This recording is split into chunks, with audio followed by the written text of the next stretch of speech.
Hi, everyone. My name is Jill Weiss-Simmons. I'm a historian at the Indiana Historical Bureau and a member of the Indiana Jewish Historical Society Board.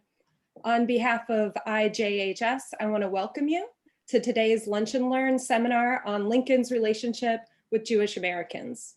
I first want to thank the Indiana Historical Society for their ongoing support of IJHS, which includes not just programs like this one, but also hosting our physical collections in their library and archive, and their work to make more and more of these collections accessible.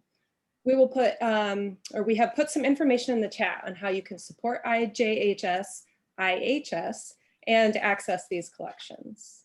Today, of course, we'll hear from Dr. Jonathan Sarna on his book, Lincoln and the Jews. But first, historian William Bartelt will briefly provide us with some context on Lincoln's time in Indiana and how the Hoosier state shaped the future president. In addition to being an eminent Lincoln scholar, Bill is also a board member of the Indiana State Library and the Indiana Historical Society, a lifelong educator, and the author of several books, including Abe's Youth, Shaping the Future President, and There I Grew Up, Remembering Abraham Lincoln's Indiana Youth. If you ask me, Bill's book should be required reading for every Hoosier. I'm sure many people have read it, and that they should probably just issue everyone a copy with their Indiana driver's license. On that note, it is my honor to introduce Bill Bartel. Bill? Thank you, Joe. And thanks for the invitation to talk about one of my favorite topics. On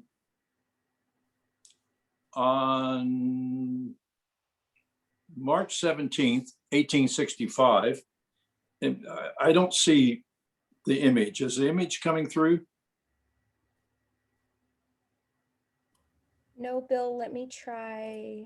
Are you sharing your screen? I don't know.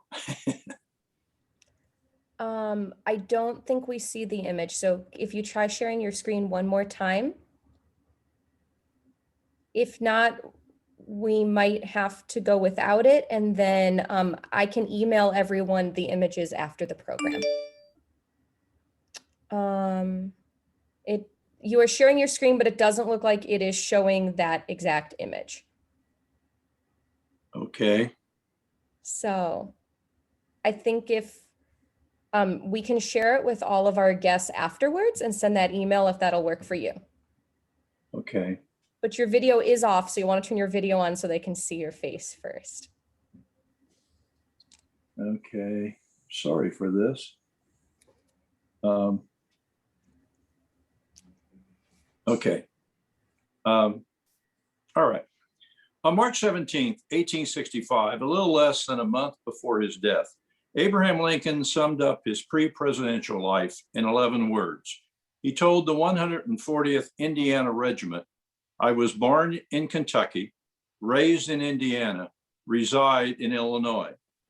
Countless Americans know Lincoln was born in Kentucky and was elected president from Illinois, but many are surprised to hear that he was raised in Indiana. They are especially surprised to learn that he lived in the Hoosier State from age 7 to 21. 14 years or a quarter of the 56 years of his life. For those who are aware of his time in Indiana, they know the basic facts. He, along with his father, mother, and older sister, arrived in late 1816 at the same time Indiana became a state. They came to the unsettled region and lived for a while in a primitive three-sided shelter until they could cut the timber necessary for a log cabin. In 1818, Lincoln suffered a great loss in the death of his mother from milk sickness acquired from drinking the milk of a cow that had eaten the poison white snakeroot plant. The following year, his father briefly returned to Kentucky to remarry. Late in 1819, Thomas Lincoln brought Sarah Bush Johnston and her 3 children back to Indiana to create a blended family. Sarah proved to dispel all wicked stepmother traditions, and Lincoln grew to love her greatly, and she him. He went to 3 schools in the state, worked for neighbors, ran a ferry over the Anderson River at Troy, where it emptied into the Ohio River, And in 1828, along with another young man, he piloted a flatboat filled with Indiana produce to New Orleans. In 1828, he suffered another loss with the death of his sister Sarah while in childbirth. The baby did not survive. And then in March 1830, Abe and 12 of his family members left Spencer County and traveled to Vincennes, where they crossed the Wabash into Illinois. These Indiana years are often referred to as his formative years. And I'm frequently asked, how important were they to making the man we all know as Abraham Lincoln? My stock reply is to consider your own life. How important were the years between 7 and 21 in you developing your attitudes, values, beliefs, and relationships, which make you what you are today? The same can be said for Abraham Lincoln. I've studied Lincoln's Indiana years for over 50 years and have concluded that there are several aspects of Lincoln's life that clearly emerged during the Indiana period. Today, I would like to examine 4 of those. David Reynolds, in his recent book, Abe, concludes Lincoln's faith in language developed during a cultural journey that began with the books he read in his youth. Lincoln went to 5 school sessions, 2 in Kentucky, 3 in Indiana, and from these he obtained the basics to help him educate himself. He was curious and read all kinds of books from the Bible to a joke book. He did not have an extensive collection of books available, so he read and reread the ones he had until he understood and practically memorized them. Understanding did not always come easily for Lincoln, but he worked the ideas in the mind until he understood them. Lincoln once told his friend Joshua Speed, "I'm slow to learn and slow to forget that which I have learned. My mind is like a piece of steel, very hard to scratch anything on it and almost impossible after you get it there to rub it out." Stepmother Sarah remembered Abraham as diligent for knowledge, and what he learned and stowed away was well defined in his own mind, repeated over and over again and again, till it was so defined and fixed firmly and permanently in his memory. By reading, he realized that he had the ability to use words to express his ideas and influence others. He worked to express his ideas in an understandable, logical, and concise manner. Neighbors gathered around him at the mill, the blacksmith shop, or store to hear him entertain them with stories and his ideas. Several neighbors remembered years later that Lincoln wrote articles on temperance and national politics that, with the help of a lawyer and a preacher, were published in newspapers. He also learned the power of words that could hurt when he wrote the Chronicles of Reuben, a satirical account written in biblical style, which ridiculed a wedding in the neighborhood to which he was not invited. This ability to communicate leads to a second important aspect of Lincoln's Indiana years, that of developing an understanding of people. His childhood friend, Nathaniel Grigsby, recalled, "Abe made his mark of manhood even while in Indiana. His mind and the ambition of the man soared above us. He naturally assumed the leadership of the boys. Hence, he was above us and became our guide and leader, and in this position, he never failed to be the leader. He was kind, jocular, witty, wise, honest, just, human, full of integrity, energy, and acting. When he appeared in company, the boys would gather in a cluster around him to hear him talk.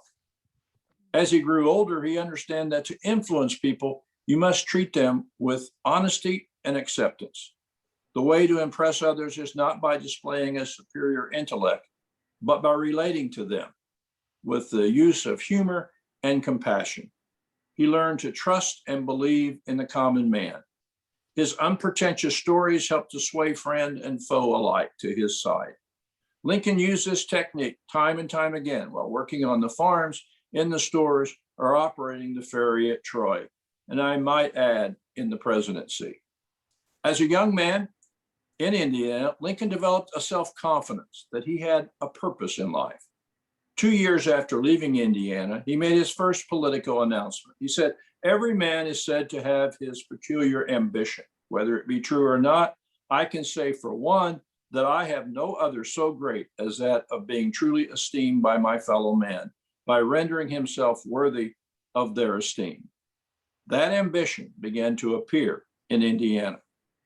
In many ways, Abraham Lincoln experienced a typical frontier life.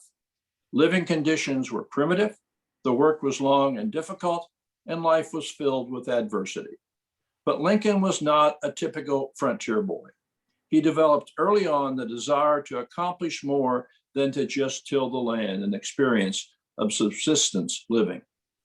Much has been written about Lincoln's relationship with his father.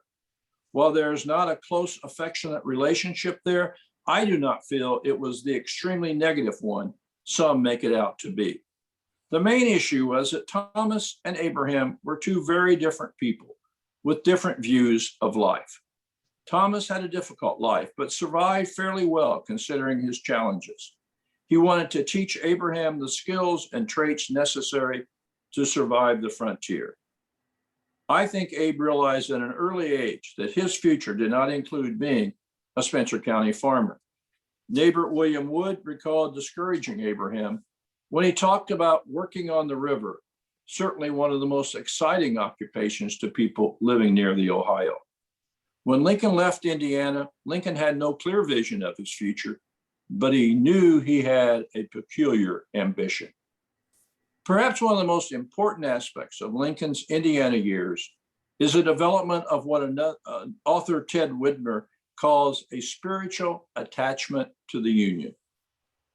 It was here that he began to acquire a deep respect for the founding and values of America. Remember that when Lincoln lived in Indiana, the American Revolution was only 50 years in the past. There was at least one Revolutionary veteran living in the Lincoln neighborhood. But much of this reverence came from his reading history and biographies. One such book was Weems' Life of Washington. At Trenton, New Jersey, on his way to Washington in 1861, he spoke of the importance of that book's description of the events at Trenton on his youthful ideas. He said, "The crossing of the river, the contest with the Hessians, the great hardships endured at that time all fixed themselves on my memory more than any single revolutionary event. And you all know, for you all have been boys, how these impressions last longer than any others. I recollect thinking then, boy, even though I was, that there must have been something more than common that these men were struggling for." It was also in Indiana where Lincoln learned what these men were fighting for. He borrowed from a neighbor, David Turnham, the book Revised Laws of Indiana. In this book, he read for the first time the Declaration of Independence. No doubt he pondered the meaning of the words, "All men are created equal, unalienable rights, and life, liberty, and the pursuit of happiness." In 1861 at Independence Hall in Philadelphia, he proclaimed, "I've never had a feeling politically that did not spring from the sentiments embodied in the Declaration of Independence." He added that the Declaration gave hope to the world for all future time. Now, I'm not naive enough to say that Lincoln, who set foot on Illinois soil in March of 1830, was a man that we know as Abraham Lincoln. But I believe the foundation had been laid for the making of the men while being raised in Indiana. Thank you, Bill. Welcome, everyone. My name is Michael Brown, Executive Director of the Indiana Jewish Historical Society. It's my pleasure to introduce to you Dr. Jonathan Sarna, who is the Joseph and H. L. R. Brown Professor of American Jewish History in Near Eastern and Judaic Studies at Brandeis University and Director of its Hornstein Jewish Professional Leadership Program. Professor Sarna is perhaps one of the generation's greatest scholars of American Jewish history. Professor Sarna was Chief Historian for the 350th commemoration of the American Jewish community, named by the Forward in 2004 as one of America's 50 most influential American Jews. I would like to remind you, please write your questions in the chat and we'll save them for the Q&A at the end of the program. It's my great honor to introduce Professor Sarna. Please give him a warm Hoosier welcome. Well, thank you very much. And I remember many years ago speaking in person to the Indiana Jewish Historical Society when I lived in Cincinnati. And it's really wonderful to see how it has grown. And I really salute you also for transitioning into the Zoom era. From Indiana can come forth learning to the whole world. Now,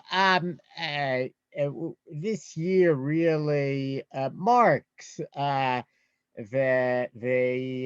this last month really marked the 156th anniversary of the assassination of Abraham Lincoln. It's easy for Jews to remember. It's right on Passover, as we'll see.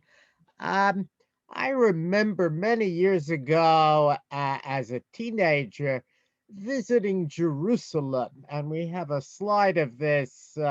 Hopefully, it'll work there, and really being amazed that even in Jerusalem, close by streets named for assorted Jewish luminaries, is the PowerPoint working? There was a sign that read Abraham Lincoln, um, or as they like to call it in Jerusalem, Rehov Avraham Lincoln. And I remember one day in the 1970s, I was walking with my late father on Lincoln Street in Jerusalem. And my dad stopped a young Jerusalem passerby, and with a twinkle in his eye, he asked him in Hebrew, "Who is this?" There you see it. "Who is this Abraham Lincoln, for whom there is a name, a street named in Jerusalem? What did he do to merit that recognition?" And the passerby stopped and he looked at the sign and he thought for a minute and he shrugged his shoulders and replied sagely, "Oh, yes, he was a prominent Jew from America. He made a huge contribution to the United Jewish Appeal." You can take it down. I'm quite confident that I do not need to identify Abraham Lincoln to this audience, but you may wonder, what about Lincoln and the Jews? What's the relationship? How did Benjamin Chappell and I manage to fill almost 300 large size pages on the subject? And as I hope we'll see in the next few minutes, the answer not only tells us about Lincoln, but also about America and about the American Jewish community of that time. Because Abraham Lincoln's life really coincided with the emergence of Jews on the American scene. When he was born in 1809, as we heard from Professor Bartelt, hardly were Jews in America, not more than 3,000 in the whole country, mostly concentrated in half a dozen East Coast port cities. By the time of his assassination in 1865, large scale immigration, principally from Central Europe, had brought the Jewish population of the United States up to 150,000.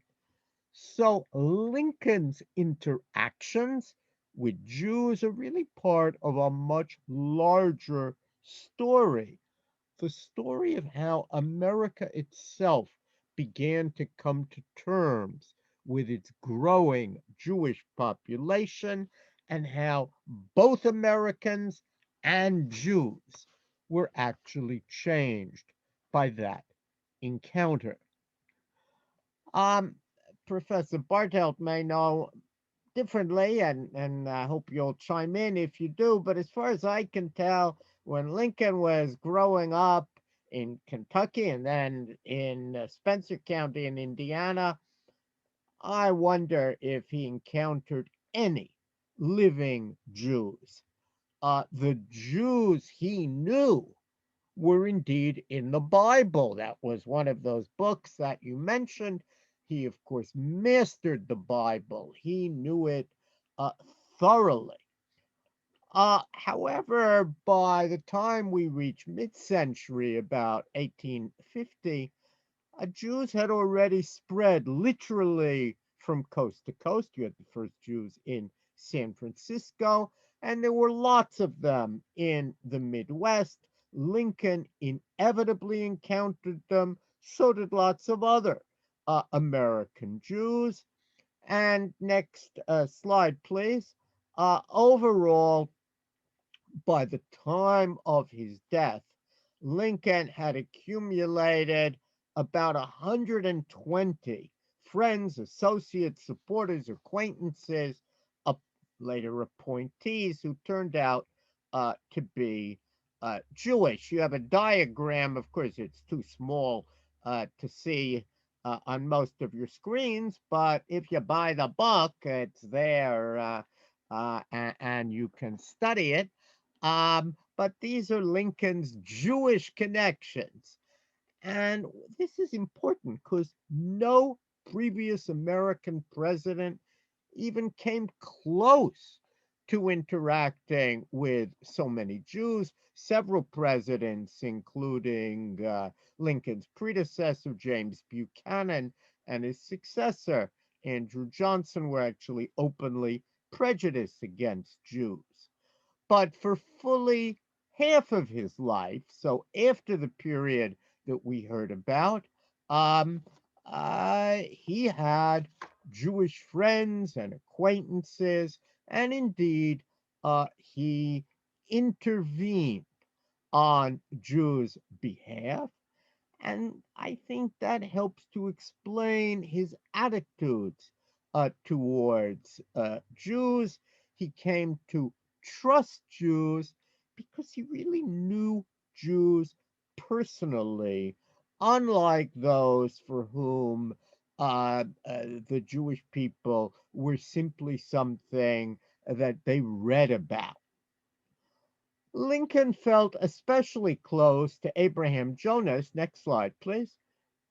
A Jewish lawyer, and here he is, and politician from Quincy, Illinois, whom Lincoln knew for more than 2 decades and was one of those whom he described as, quote, one of my most valued friends.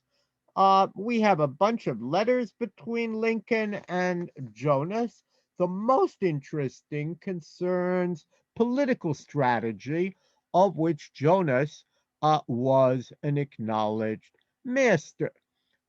Jonas helped to craft Lincoln's Republican Party strategy of focusing on political outsiders, notably liberal, free-thinking Germans and, quote, Israelites. It was fascinating to see him tell the Republican Party that outsiders, including Israelites, should be part of their coalition. Jonas also hosted Lincoln during the Lincoln-Douglas debate in Quincy. I think we have a slide of that. Next slide, please. Maybe not. There we are. Yeah. So let's go to the next slide. Yeah, there we go. There we are. That's the Lincoln Douglas in Quincy, and it was Jonas who helped to pack the hall of the Republican National Convention in 1860 preventing the nomination of William Seward as the Republican presidential candidate and resulting in Lincoln's nomination on the third ballot. Following Lincoln's election, Jonas, who actually had children in the South, warned him in a private letter of an assassination plot that aimed to disrupt his inauguration. He was one of those who urged Lincoln to take precautions, which of course Lincoln did. And maybe therefore it's not surprising that the very first Jew whom Lincoln appointed to public office after he became president was his friend Abraham Jonas, whom he appointed postmaster in Quincy, a rather lucrative patronage position. And interestingly, when Jonas died, Lincoln appointed his wife to succeed him. Now, Lincoln made many more appointments with the onset of war. Some of them were Jews. There isn't any evidence that he knew that. But remarkably, on November the 4th, 1862, next slide, please, Lincoln did specifically, let's see, yeah, here we go, did specifically appoint a New York Jew named Hemi Levy to a military position because Lincoln wrote, "We have not yet appointed a Hebrew." As you can see in the top line, that is, to my knowledge, really the first case of what I guess we would call affirmative action in all of American Jewish history. Levy was the son-in-law of Rabbi Morris Rafal of New York's congregation B'nai Jeshurun, and what actually distinguished him from previous Lincoln Jewish appointments was that Levy was known to be Orthodox. In other words, he was a very public, very visible Jew. And look at how Lincoln cleverly described him, well vouched as a capable and faithful man, Lincoln wrote. That word faithful, with typical Lincoln wordplay, carries a double meaning. Faithful to the Union, faithful to God. Lincoln appointed him assistant quartermaster with the rank of captain. Lincoln made a much more important appointment of a Jew around that time. This one really changed American history, and here you see it. He appointed the first Jewish military chaplain. Now, when the Civil War began, the chaplaincy was really restricted to, quote, regularly ordained ministers of some Christian denomination. And so it was that when Reverend Arnold Fischel, this man of Congregation Sherith Israel, what we today call the Spanish and Portuguese Synagogue in New York, was elected to serve as a chaplain, the Secretary of War, Simon Cameron, had no choice but to turn him down. Quote, "You are respectfully informed that the chaplain must be a regular ordained minister of some Christian denomination." So he wrote, "Had it not been for this legal impediment, the department would have taken your application into its favorable consideration."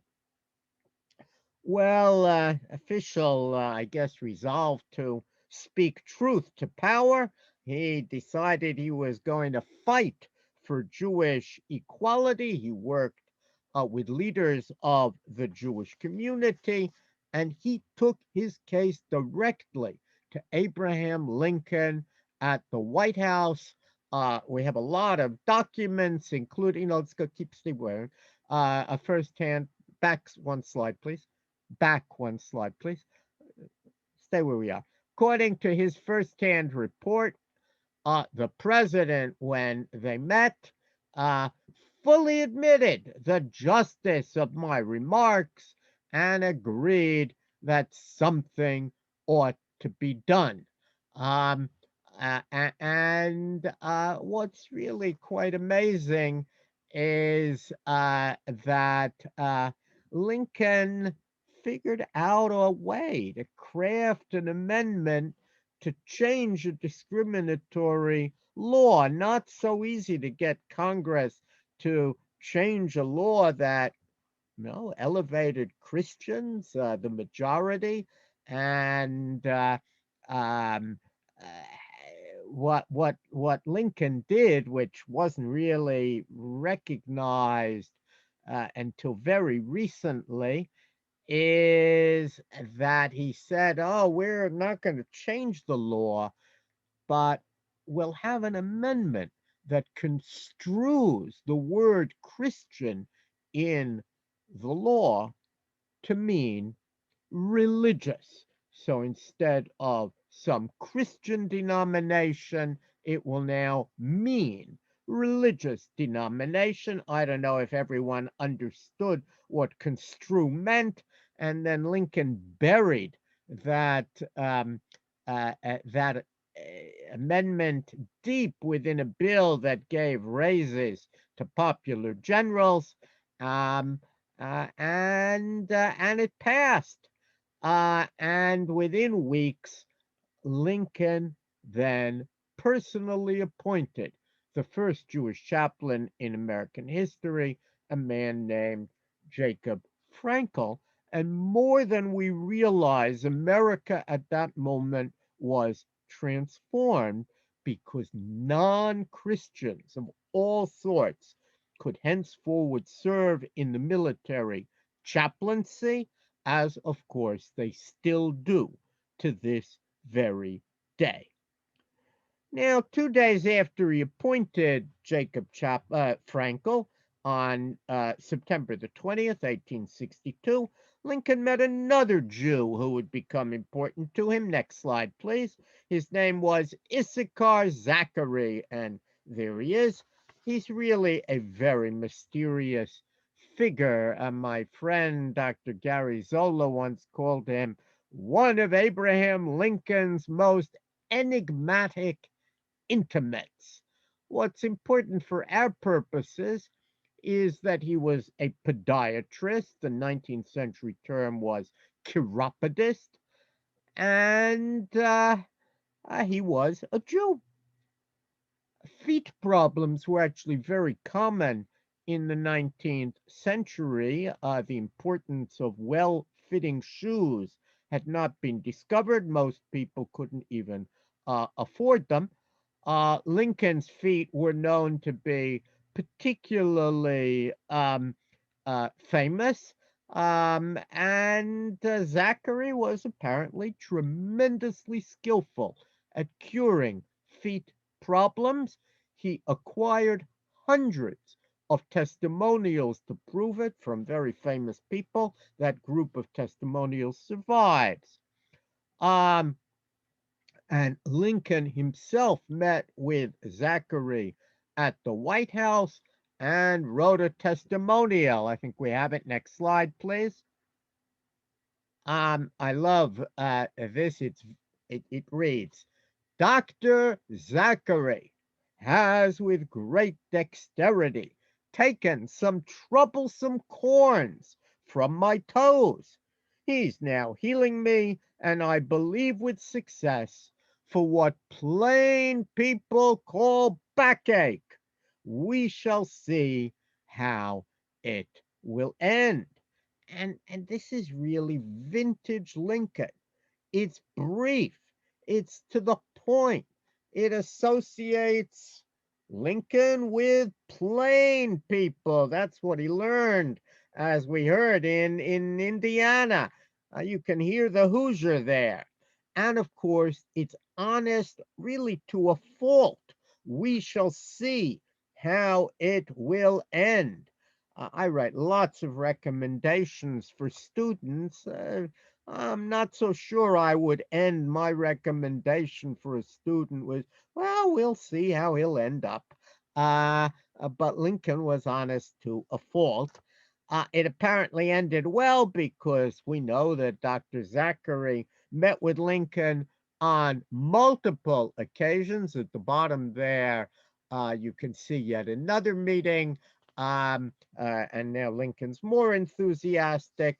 And later still, Lincoln sent him to New Orleans to provide intelligence, quote, as a means of access to his countrymen, who are quite numerous.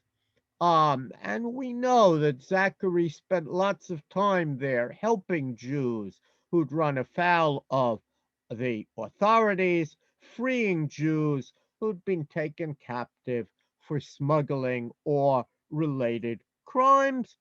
And then in 1864, Zachary worked hard to re-elect Lincoln, assuring the president in a secret letter, don't tell anyone I'm revealing it, that, quote, as regards the Israelites, with but few exceptions, they will vote for you.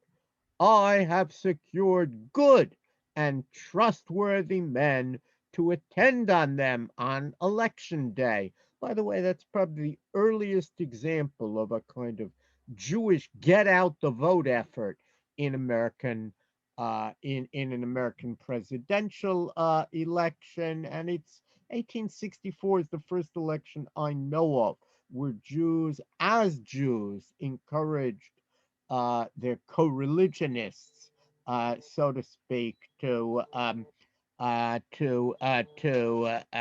vote for Lincoln. Jews, of course, had very good reason to vote for Lincoln in 1864 election. Not only had he appointed Jews to office, but in late 1862, he had refused to heed anti Semites who blamed Jews for wartime smuggling, and he unhesitatingly overturned General Ulysses S. Grant's order expelling Jews as a class from his war zone. To condemn a class, Lincoln explained, and I have to say this language, I think, remains relevant to this day. To condemn a class is, to say the least, to wrong the good with the bad. I do not like to hear a class or nationality condemned on account of a few sinners. I wish that some of the films on Lincoln would include that remarkable quote. Lincoln also, I think, shifted his official rhetoric to make America more inclusive of Jews. Early in his presidency, he reflexively described America in Christian terms. He would characterize America as a Christian people. But later, and in partly in response to Jewish protests, and I think very sensitive to the fact that Jews had fallen side by side with Christians in the Battle of Gettysburg, he used a new term. And we all know that term. The term is this nation under God. And that term really embraced Jews as insiders. And similarly, if one reads carefully Lincoln's famous second inaugural address in 1864, really a magnificent sermon. But what's important about that inaugural is it makes no mention of any particular religion. It addressed people of all faiths. And ours is really a more inclusive country, thanks to Lincoln's words and actions. Um, and there's really a link between the way Lincoln viewed Jews and the way Lincoln viewed African Americans. To him, that link was very obvious, and that was true to a lot of Americans. But for Lincoln, underlying both was a common philosophy, a kind of passionate belief in human equality. Now, Lincoln's last week of life was closely and almost eerily connected with Jewish life. I think I may have skipped a few slides. Let's keep going and see. I'll skip. Yeah, well, all right. We know this man. We'll come to him in a minute. All eerily connected with Jewish life. Remember that Robert E. Lee's surrender at Appomattox Courthouse, which of course marked the demise of slavery, occurred just one day before Jews sat down to observe the Passover Seder. And that coincidence between Passover and the end of the war won notice from contemporaries. One newspaper explicitly pointed to the coincidence that the modern people of bondage, meaning Southern slaves, have seen their deliverance confirmed and nearly consummated about the same season of the year as Passover. A couple of days later, just as many Jews were sitting down to what Jews would call the second Seder, Abraham Lincoln delivered what turned out to be his last public address. The subject was post-war Reconstruction, and the speech included Lincoln's most explicit statement on Black suffrage. He urged that at least the very intelligent be given the elective franchise, certainly those who were serving in the ranks as soldiers. Now, this man, John Wilkes Booth, the young actor, he heard Lincoln's address on that subject. He understood exactly what the president meant by his timely discussion of freedom for ex-slaves, and at least according to the story, somewhat disputed now, he said, "Now, by God, I'll put him through." That is the last speech he will ever make. Well, that Friday night, which for Jews was the start of the Sabbath and the fifth day of Passover, many Jews may have settled down to a holiday dinner. Abraham Lincoln and his wife, along with two guests, famously traveled to Ford's Theater. And we know what happened next. Let's see the next slide, please. This is Alonzo Chapel's Last Hours of Lincoln. It's an 1867 painting of the last hours.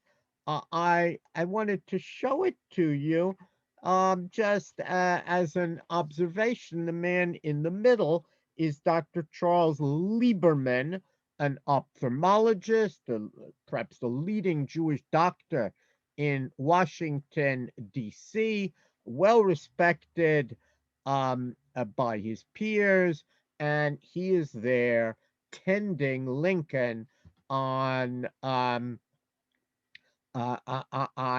his deathbed. By the way, and if any of you go to Washington, you can see this for yourself. Take a look how many people are in this room. The room itself was actually tiny. It's quite impossible that so many people were there. But Alonzo Chapel heard from so many folks that they were present that night that he transformed this small room into a giant hall. in order to be able to incorporate all the people who claimed that they were with Lincoln as he lay dying. He kind of changed the facts to encompass all of these folks. But I don't really want to end with that, because I want to make sure also to pay a moment's attention. Next slide, please, to historic 1865. Oh, there's Lieberman. There you can see him. And yeah, okay, keep going. These are slightly out of order somehow. Keep going. And that's my, oh, did we lose? Huh. Oh, too bad. Well, in that case, I'll just tell you that there is, strange, a historic 1865 painting by Solomon Nunez Carvalho, which is really the only painting of Lincoln by a contemporary Jew.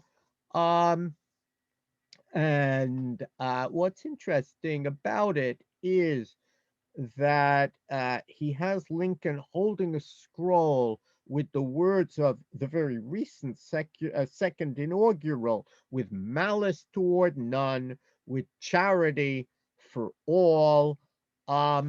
He is elevating those words, which shortly will be remembered as crucial to Lincoln's legacy. And it is also Carvalho's a painting that pairs Washington with Lincoln, a theme that is going to again be very important in subsequent years. Um, the painting and the other material that I presented, I hope, serve as a reminder that Jews form an integral part of the history of the United States. That's why it's so appropriate that there's an Indiana Jewish Historical Society, and that it's part of a larger Indiana Historical Society. Even if the Jewish community was very small in the middle of the 19th century, the Jews who were in the United States, Carvalho and Abraham Jonas and Issachar, Zachary, and many others, really participated actively in the history of their time. I like to teach my students that American history is not somebody else's story. They need to own that history as well. And I think the story of Abraham Lincoln and the Jews forms part of that larger effort. So I'll stop there, and that should give us a promised 10 minutes for questions and comments. Thank you so much, Professor Sarna. So our first question comes from Len, who asked, did Lincoln ever visit a synagogue? No, not that we know of. The first president who is known to have visited a synagogue was Ulysses S. Grant.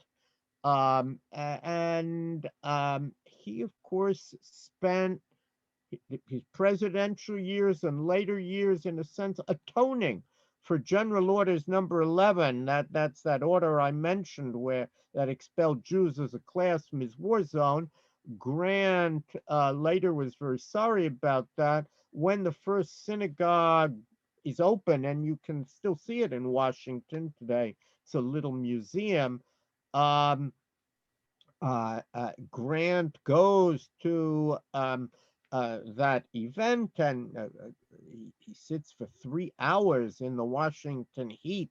That's real penance, listening to all the speeches about the opening, and even made a contribution. And that, at least to my knowledge, is the first time a president really attended a synagogue? Good question. And then we have a question from Jill asking, considering the fantastic information presented here by Dr. Sarna, I'm wondering if Bill Bartlett could comment on whether Lincoln showed hints of dedication or inclusivity that would develop later over this time.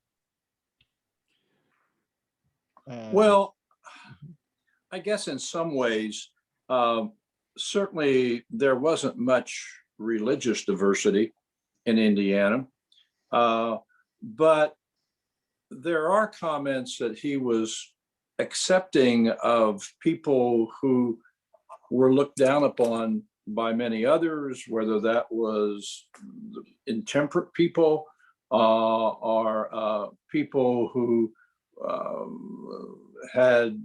were just not being accepted by the average person. So I don't know that I can give you any specific examples, but again, I think he began to appreciate people for what they were, and not that they had to all be the same or they wouldn't be accepted.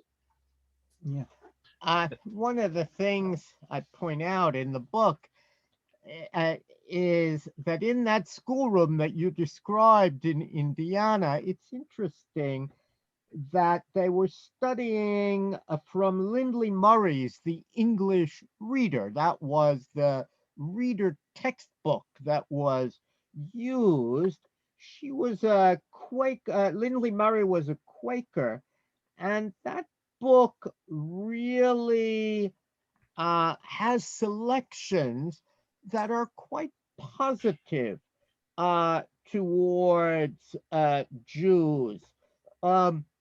When it selected stories from the Bible, it had the righteous Mordecai and the wicked Haman, and the English Reader promoted the virtues of religion and values that I think Lincoln internalized: gratitude, integrity, gentleness, and didn't have the kind of anti-Jewish sentiments that McGuffey's readers did have. So it's kind of interesting that that was the textbook used. And we know that Lincoln praised that textbook and was interested in those readings. And it's a reminder that the textbooks matter. And I think it may be that that textbook helped to shape Lincoln. Be interested to know what you think in ways that at least opened him up to having positive views of the Jews. Well, I think it's also important to realize that he did not accept his father's primitive Baptist ideas. They just didn't appeal to him, and he couldn't understand that. They were not logical for him, and he never really accepted that. And I think he becomes more involved in religion when he begins to talk to an educated clergy in Springfield. But before that, he didn't accept what the primitive Baptists were saying about a lot of things, and I suspect also what they may have been saying about the Jewish people. Yeah, because I don't know what they were saying. What's interesting about the primitive Baptists back then is they were anti-missionary.